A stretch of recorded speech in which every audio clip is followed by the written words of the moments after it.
Olá, é muito bom ter você com a gente mais uma vez. Eu sou o Pedro e hoje nós vamos dar uma caminhadinha pela Bíblia. Nós vamos continuar o nosso panorama do profeta Zacarias, vamos passar por Malaquias até o Evangelho de Mateus no capítulo 9.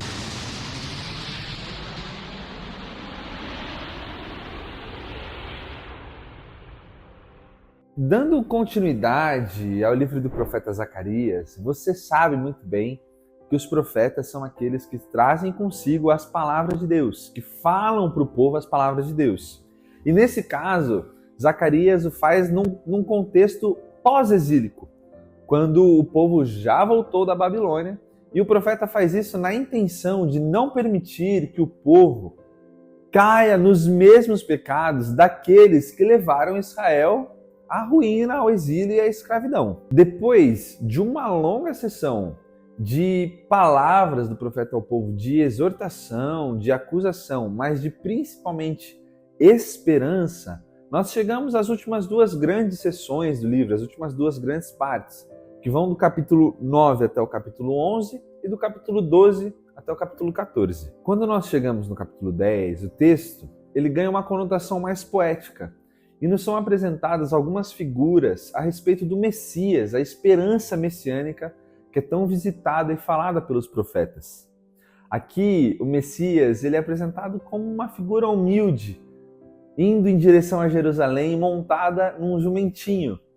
E também uma outra figura é a figura de um pastor, que é rejeitado tanto pelas ovelhas quanto por outros pastores corruptos, que representavam os líderes de Israel, os líderes do povo. E essas ovelhas que rejeitaram este pastor, elas são entregues nas mãos desses pastores corruptos. Contudo, o texto não termina em juízo. Quando nós vamos para os capítulos 12 e 14, nós vemos a descrição de uma esperança magnífica. O profeta fala de uma nova Jerusalém, redimida e transformada por Deus, e todas as nações são confrontadas pela justiça dessa nova Jerusalém e são curadas pelo Espírito e pelo rio que flui dessa nova cidade. O encerramento do livro do profeta Zacarias, ele é uma esperança para o povo de Israel, uma esperança para Jerusalém, mas não só isso, é uma esperança para todas as nações da terra que serão curadas por essa nova cidade que Deus está construindo.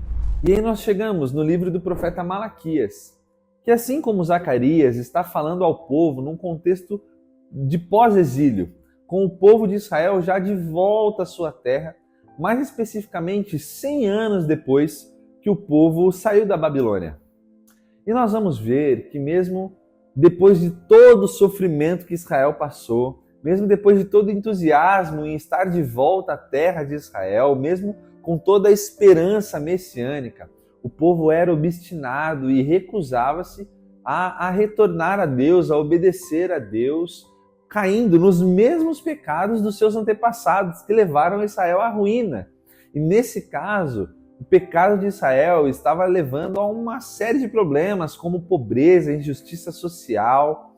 Então a coisa estava feia. A melhor forma da gente ler e compreender o livro do profeta Malaquias é entender ele como se fosse uma conversa entre Deus e o povo, onde Deus acusa os pecados de Israel, como idolatria, injustiça, imoralidade, divórcios, são alguns exemplos de pecados que Deus acusa, e o povo não aceita, o povo retruca Deus.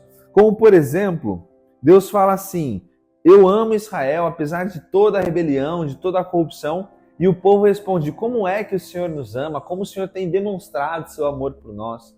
E aí Deus tem a réplica, e assim a gente pode ver que se segue até o capítulo 3. Vale ressaltar que no capítulo 2, no verso 17, os israelitas eles acusam Deus de ser um Deus injusto e quase que indiferente.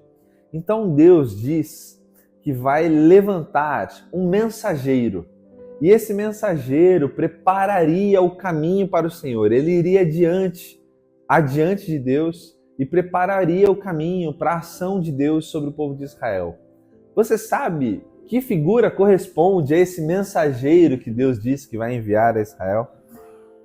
Este mensageiro nós vamos ver aparecer lá no Novo Testamento, que é João Batista, o último dos profetas. E este pequeno livro se encerra no capítulo 4 com uma palavra de esperança a todos aqueles que permaneceram fiéis a Deus, ao que o profeta vai chamar de remanescente.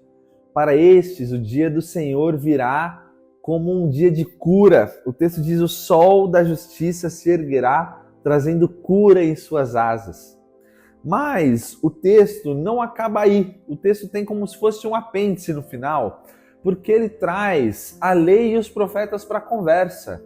Lembrem-se do meu servo Moisés. E ele ainda diz: eu levantarei um novo Elias, unificando assim toda a escritura até então, mas dessa vez não olhando para trás, mas trazendo a lei e os profetas, apontando para um futuro, uma esperança onde Deus enviaria um novo Elias, que era João Batista, e um novo Moisés, um novo libertador do povo de Deus, que era Jesus Cristo. E nós chegamos ao Evangelho de Mateus.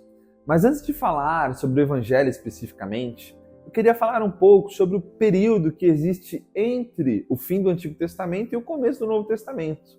Geralmente existem nas Bíblias uma página em branco entre um e outro. No meu caso, a minha Bíblia tem 4 páginas em branco que tipificam os quase 400 anos de silêncio de Deus entre a morte do profeta Malaquias e a aparição de João Batista. Muita coisa aconteceu, como, por exemplo, a dominação de Roma sobre grande parte do mundo, a criação de grupos como os fariseus, como os essênios, os zelotes, que são muito importantes para a gente entender a narrativa do Novo Testamento.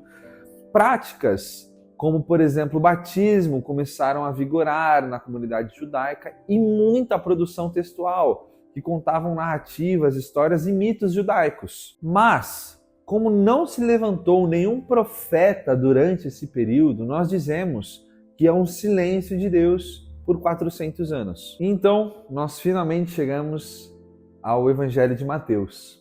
Nós chamamos de evangelhos, as boas notícias, os 4 primeiros livros do Novo Testamento que narram parte da vida, do ministério, da morte e da ressurreição de Jesus Cristo.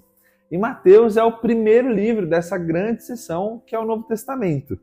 Embora não haja o nome do autor no livro, não é um livro autorreferenciado, acredita-se que tenha sido, sim, o apóstolo Mateus, que também é conhecido pelo seu ofício de cobrador de impostos, o autor desse livro. Para que nós sejamos capazes de compreender completamente o conteúdo apresentado por Mateus, é necessário que a gente tenha antes compreendido o Antigo Testamento, toda a lei, todos os profetas, toda a esperança messiânica apresentada até aqui.